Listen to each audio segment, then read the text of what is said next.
What are some legislations you would subtract or add that you think would, I want to say drastically, but really change the environment to help people here?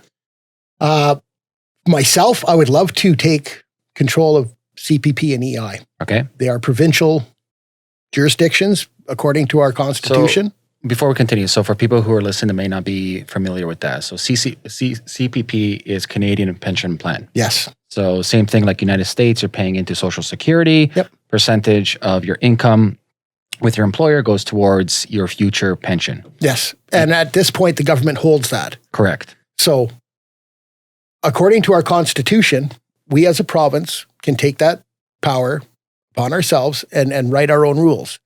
Quebec does it themselves. There's QPP and there's CPP. We would like to start, OPP, but it doesn't, we're not going to arrest you with it. Yeah. But we would like to set that up as a private fund between you and your employer. So for an example, if you're making $20 an hour, you contribute $2 an hour and your employer matches that. $2 an hour, yeah. And you split that up. I would imagine heavy on the EI side to start with, a little bit light on the retirement fund because there's time for that to grow. But then instead of having to beg the government for your money back, if you lose your job or you decide that you need to change or something has to happen, you just walk into the bank with your funds and grab them. And with that, you would have your own equity. So you want to buy a house, we've got asset. It's not a government fund anymore. It's now yours. I think that would do a lot to empower people in this province. That's one legislation we would do. I think another one is revamping welfare. I agree. I think, and the way the retirement fund is set up right now is atrocious. These people have paid in hundreds of thousands of dollars their whole life, and now to receive $1,000 a month. Yeah, like what a joke! It's a joke. It sure is. You and I were talking before the show. I'm like, even if you put that money in the market, no matter what time in the market, any market, S&P, TSX, sure, whether it's in an index fund, of 5% per year, you are 1,000 times exponentially better than what you get from the government. Sure, and the promise was made that you'd be taken care of. Yes, and then as the demographic shifted and we ran out of young people to fund this for the retirees, it became a problem. But instead of addressing that as an issue and seeing that this is not going to be sustainable, they continue to fund it. So we need to get off of this. We need to get out of this program. And for the people that have paid in up to this point, I think we owe them a decent retirement. I agree. So anybody who's 50, 55, 60 years old is heading in there. I wouldn't so much as say change what they've done, but the younger people, definitely privatize that for them so that they can have their own funds and have their own equity.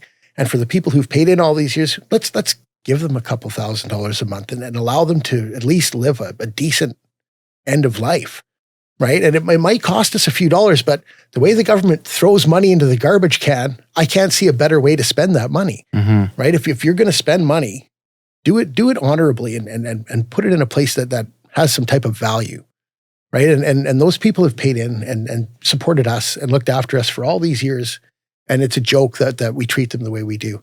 And same with disability, ODSP, welfare. These are programs that they're slavery. Slavery. Like you were saying. Yeah, it's slave programs. Sure. There is no end game for these people. And welfare is generational now. I know.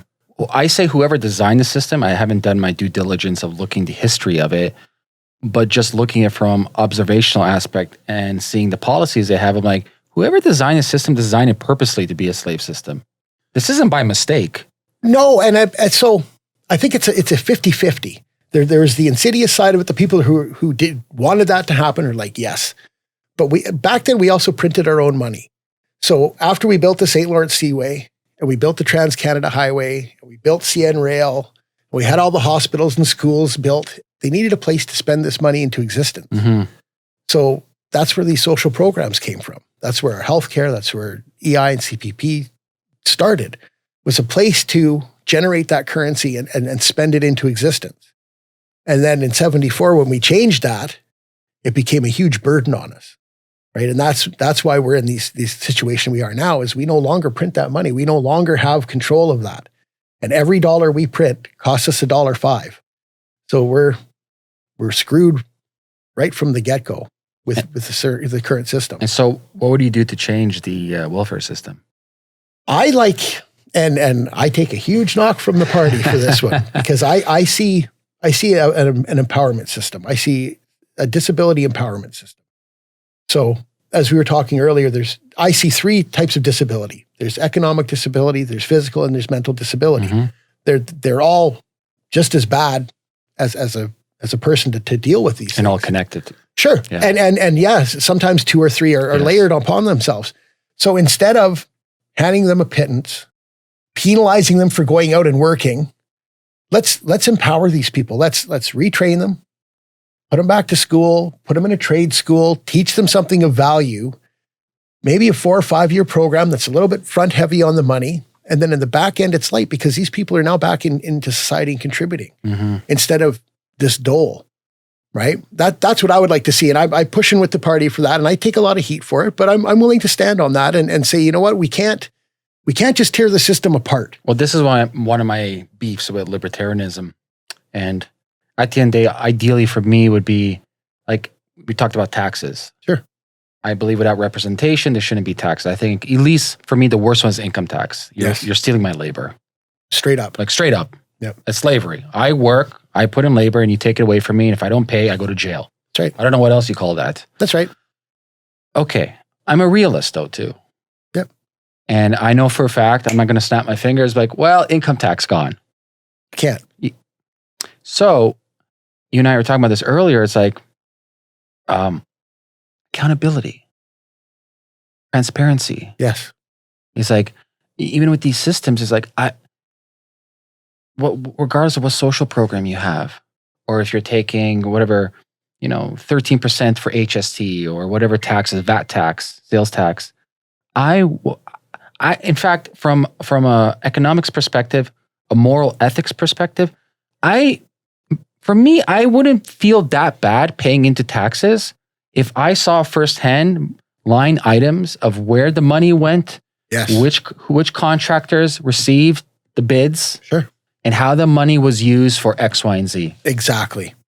Zero line item the budget. Yes. That would be the first thing. If libertarians ever got into Queen's Park, the first thing we do is we take that $160 million or $1 billion budget and we throw it in the garbage can and say, come to me.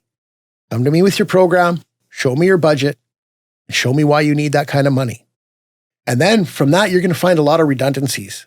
And we would be able to peel a lot of those layers off. Big conversation that I was having the other day when we're talking about accountability is how the government, when they put out a budget, they skew the numbers for themselves. So even though it says that there's a $9 billion deficit, they're really $16 or $17 billion in the hole because they split up their capital cost, their capital spending from their operating expenses. So any of their capital spending is off to the side. So you don't get to see that. And that's like a 20-year loan. So if they do a $12 billion project, it's going to cost you $18 billion. You don't get to see that. Yeah. So even though even if they've had the budget balanced, you're still going to be going into debt because they separate it. And they do it on purpose because it's kind of like stealing 50 cookies out of the cookie jar. Trudeau said what did he say? The budget's going to balance itself. Yeah, well, it does. Yeah, you just put it on top of this, and it's going to balance. And that type of that type of economics is a joke. I know. And I don't understand how people don't see through that. And I get that. Okay, Scheer is what he is, and you might not like his policies. You might you don't like the social conservative aspect of him. But why would you vote for somebody who's so scandalous? If you don't like Scheer, you shouldn't like Trudeau. Because really, as far as I'm concerned, blue is the new red. They're the same. The only I've been difference telling that forever. These are the same parties. Sure. The only difference is the color of the business card. Totally. Right? Totally. So one party system, as Noam Chomsky talks about. Yes. Yeah. And has been forever. Right? There is no real variance on the key issues. We still go to war. We're still back in the United States and all of their incursions around the world. We still run deficits. Both sides of the party run deficits. The differences are literally like the color of the ice cream. It still tastes like vanilla, but one is brown and one is blue. There is no substantial difference in them. So there are parties out there that do offer differences. But then the people say, well, you're not going to win. And for whatever reason, our tribal response to that is, I've got to vote for a winner. I've got to pick a winner. But I think things are changing. I think Trump, even though he's American, he's that catalyst for independent. I think so. Like, regardless of if you like him or hate him, he is now a case study to be like, an independent can win. Sure. But you know what? That study is being done by these two parties as well. And they have the funds and the money to implement a system to combat that. So we need to be very ultra aware of how that rolled out. And we need to start voting our conscience. We need to start being true to ourselves, regardless of the outcome. Right. And I think that's the biggest problem, is you need to let go a little bit. We inherently want control as humans. We want to control our destiny. And I think we need to just let that go and just vote our conscience. If you don't believe in either of those parties, and you believe in the guy who's running for the Rhinoceros Party, or there's an independent guy in your community that you really like, wasted or not, vote for him.